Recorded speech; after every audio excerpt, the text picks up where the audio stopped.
So let's say we have 3x squared and 4x squared. Now, the variables are both x and they are both squared, so they are like terms.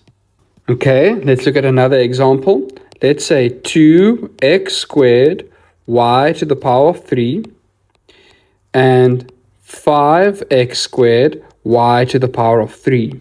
Now notice the coefficients are different, but we're not concerned about the coefficients. So if I ignore the coefficients, I see I have x squared and y to the power of 3 in both terms, so they would be considered like terms. Let's see if I have 2x cubed y squared and 5x squared y cubed.